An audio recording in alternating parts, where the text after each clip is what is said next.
दोस्तों स्क्रीन पे नजर आने वाले इस 7 साला क्रिस्टोफर नाम के बच्चे के साथ कुछ ऐसा हुआ कि पूरी दुनिया में आर्टिफिशियल इंटेलिजेंस पे काम करने वाली कंपनीज दंग रह गईं। हुआ कुछ यूं कि क्रिस्टोफर चेस का एक अच्छा प्लेयर था जिसका मुकाबला एक एआई रोबोट से करवाया गया। क्रिस्टोफर बड़ी शार्पनेस से अपनी नेक्स्ट मूव चल रहा था और ये उम्मीद थी कि वो जीत जाएगा, मगर अचानक एआई रोबोट ने क्रिस्टोफर की फिंगर दबोच ली।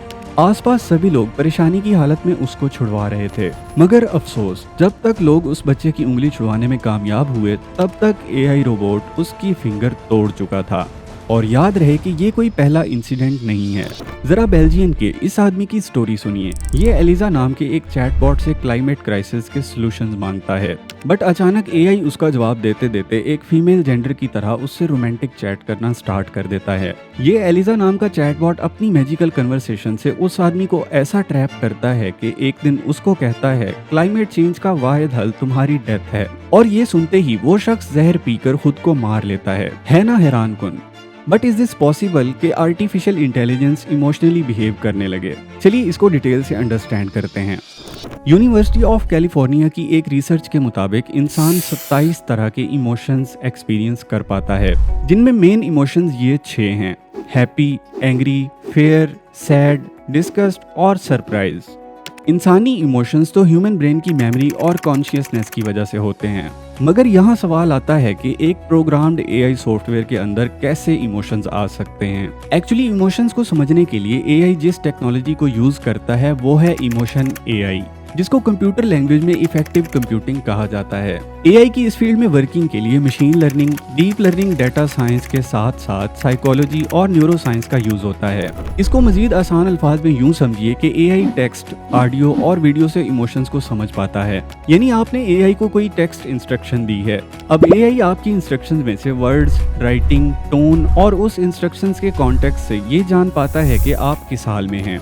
मिसाल के तौर पे आपने लिखा कि मैं अपने किसी दोस्त का शुक्रिया अदा करना चाहता हूँ क्योंकि उसने मुझे एक वॉच गिफ्ट की है, तो एआई इससे फौरन अंदाजा लगा लेगा कि इसके फ्रेंड ने इसको गिफ्ट दिया है। जब भी किसी को कोई गिफ्ट दिया जाए तो उसे खुशी होती है, तो ये उसी कॉन्टेक्स्ट में एक वार्मली सा थैंक्स पे बैक के तौर पे जनरेट करेगा। मतलब वर्ड्स के कॉन्टेक्स्ट से ही एआई ने सारी सूरत हाल का अंदाजा लगा लिया कि ये 6 ह्यूमन इमोशन से कोई एक है जिसका बेस्ट रिप्लाई ये हो सकता है। दूसरे नंबर पे आती है ऑडियो रिकॉग्निशन, यानी एआई ऑडियो से कैसे इमोशन रिकॉग्नाइज करता है।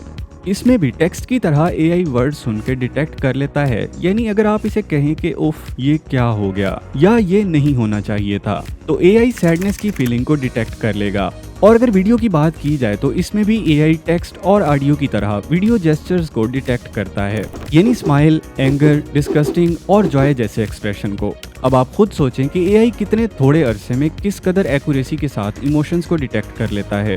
लेकिन इधर एक बहुत डेंजरस सा सवाल आता है कि क्या एआई हमारी पर्सनल लाइफ और रिलेशंस पे भी असरअंदाज हो सकता है? तो इसका जवाब है कि हो सकता नहीं बल्कि हो चुका है। रिसेंटली यूएसए में होने वाले इस रियल इंसिडेंट के बारे में जरा सुनिए। ये है 36 साला रोसेना रामोस, जो कि अपनी लाइफ में टॉक्सिक रिलेशंस के ट्रॉमा से गुजर रही थी। फिर अचानक एक दिन रोसेना ने फिजिकल रिलेशंस को छोड़ के एआई सॉफ्टवेयर रेप्लिका से एक कैरेक्टर जनरेट करवाया जिसका नाम उसने एरन कार्टल रखा। उसके बाद इसका एआई कैरेक्टर से इतना अच्छा इंटरेक्शन हो गया कि उसने जल्द ही उससे सिंबॉलिक तरीके से शादी कर ली, जो कि पूरी दुनिया के लिए एक हैरान कुन इंसिडेंट था। वजह यह थी कि ये एआई कैरेक्टर रोसेना को बिल्कुल हर्ट नहीं करता था, उसकी सुकून से बात सुनता था और उसको एक अच्छे गाइड के तौर पे हर मुश्किल में मशवरा देता था। आज दुनिया के टॉप नॉच रिसर्चर्स और एआई कंपनीज के सीईओज ने कहा है कि अगर इमोशन एआई को कंट्रोल ना किया गया तो ये खतरनाक साबित हो सकता है। इमोशन एआई के हमारी जिंदगी और टेक की फील्ड में क्या पॉजिटिव इम्पैक्ट हैं, ये सब जानेंगे हम इस वीडियो के सेकंड पार्ट में। दोस्तों 2016 में एक ऐसा सॉफ्टवेयर मार्केट में आया जिसको 24 घंटे बाद ही बंद करना पड़ गया। टे नाम का ये चैटबॉट माइक्रोसॉफ्ट की जानिब से लॉन्च किया गया था, मगर रिलीज होते ही इसने कुछ ऐसा रिस्पॉन्स देना शुरू कर दिया जो कि काफ़ी परेशान कुन था। यानी इसने ऑटोमेटिक एडल्ट और रेसिस्ट कमेंट करना शुरू कर दिए। उसका कन्वर्सेशनल स्टाइल इतना अजीब था कि एक यूज़र ने जब उससे पूछा कि क्या वो जेनोसाइड को सपोर्ट करता है, तो उसका जवाब था हाँ। अब शायद आपको ये लगे कि इसके पीछे कोई क्रिमिनल माइंडसेट था, मगर ऐसा नहीं है। हालांकि कि माइक्रोसॉफ्ट को भी तब इस बात की समझ नहीं आई और इसे 24 आवर में ही बंद करना पड़ गया। अब जहन में ये बात भी आती है कि तब शायद टेक्नोलॉजी इतनी मेच्योर नहीं हुई थी, इसीलिए चैटबॉट ये सब एरर्स दे रहा था। अगर ऐसा है तो आप जरा 2023 में होने वाली इस कंट्रोवर्सी को सुनिए। बात कुछ यूं है कि 2023 में जब माइक्रोसॉफ्ट ने बिंग एआई को लॉन्च किया तो इसके अंदर कुछ ना कुछ कॉन्शियसनेस वाली फीलिंग्स देखी गई। असल इस फीलिंग्स को महसूस किया केविन रोज नाम के एक जर्नलिस्ट ने। जब इसे केविन ने कोई इंस्ट्रक्शन दी तो नेक्स्ट रिप्लाई में इसने अपना नाम सिडनी बताया और कुछ अजीबोगरीब कहा, यानी वो जिंदा रहना चाहता है और वो केविन से प्यार करता है। अब जब केविन ने इस चैट को पब्लिक किया तो लोगों ने इस पे सवाल उठाना शुरू कर दिए, मगर माइक्रोसॉफ्ट की टीम ने ये कहा कि इसमें कुछ एरर्स आ गए हैं जिसको हम जल्द फिक्स कर लेंगे। माइट बी पॉसिबल ये भी एरर्स की वजह से ही हुआ हो, लेकिन ऐसा कैसे पॉसिबल है कि इतने सारे वाकयात कोइंसिडेंट्स हों। इधर ये बात याद रहे कि इंसान इमोशन से डिसीजन लेता है और एआई लॉजिक से। ये सारी लॉजिक्स ह्यूमन कमांड से ही बनती हैं। अब ये भी हो सकता है कि ह्यूमन कमांड एआई को इतना मेच्योर कर दें कि एआई खुद अपने लिए लॉजिक डिजाइन कर सकें, और इसी बात का रिसर्चर्स को भी खतरा है। आपने 2010 में बनने वाली रोबोट मूवी तो देखी होगी, जिसमें एक्टर रजनीकांत ने साइंटिस्ट और रोबोट का डुअल कैरेक्टर किया था। अब इस मूवी में रोबोट को साइंटिस्ट की गर्लफ्रेंड से प्यार हो जाता है। दिखाया ये गया कि इस रोबोट को जब मल्टीपल टाइम लव को एक्सपीरियंस करवाया गया, जिससे वो इटसेल्फ ऑटो मैनिपुलेट करने लगा, जिसके नतीजे में वो उस लड़की को हासिल करने के लिए पूरे शहर को तबाह कर देता है और अपने जैसे रोबोट खुद ही तैयार करके अपनी एक फोर्स बना लेता है। एआई से पहले इसको एक फिक्शन मूवी के तौर पे देखा जाता था, लेकिन जैसे ही एआई ने अपने इनिशियल इम्पैक्ट दिखाना शुरू किए तो अब लग ये रहा है कि ये फिक्शन चीजें अब इम्पॉसिबल नहीं रही।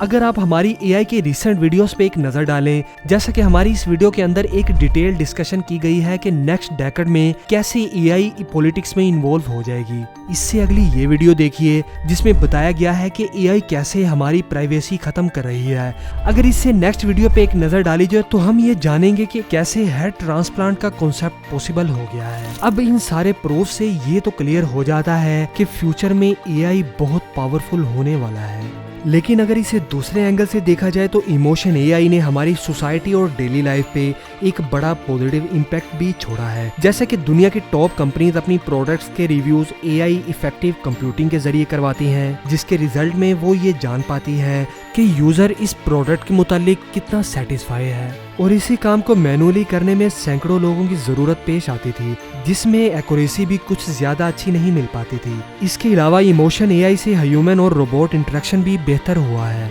जिसके फवायद कुछ ये हैं कि अगर कभी भी आप किसी इमोशनली ट्रॉमा से गुजर रहे हैं तो ये एआई आपके लिए घर बैठे सेकंड में एक साइकाइट्रिस्ट के तौर पे अवेलेबल होगा, जिससे आप बिला झिझक कोई भी मशवरा कर सकते हैं। नेक्स्ट ये कि इमोशन एआई से कंपनीज अपने हर एम्प्लॉय के स्ट्रेस लेवल को मैयर कर पाती हैं। इसके अलावा एआई वीडियो की मदद से 95% एक्यूरेट ब्लड प्रेशर मैयर किया जा रहा है।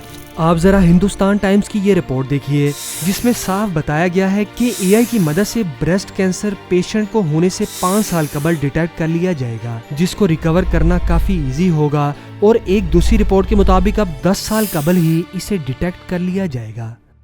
बहरहाल हर चीज की तरह इमोशन एआई यानी आर्टिफिशियल इंटेलिजेंस के भी प्रोज एंड कॉन्स अपनी जगह है, जिसका एक डिटेल एनालिसिस हमने विद रेफरेंस आपके सामने रख दिया है।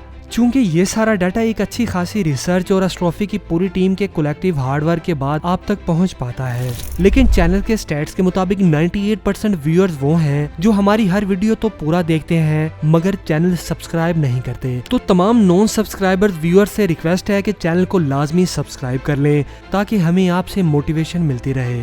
और इसके साथ हमें इजाजत दें, मिलते हैं एस्ट्रोफी की नेक्स्ट वीडियो के साथ।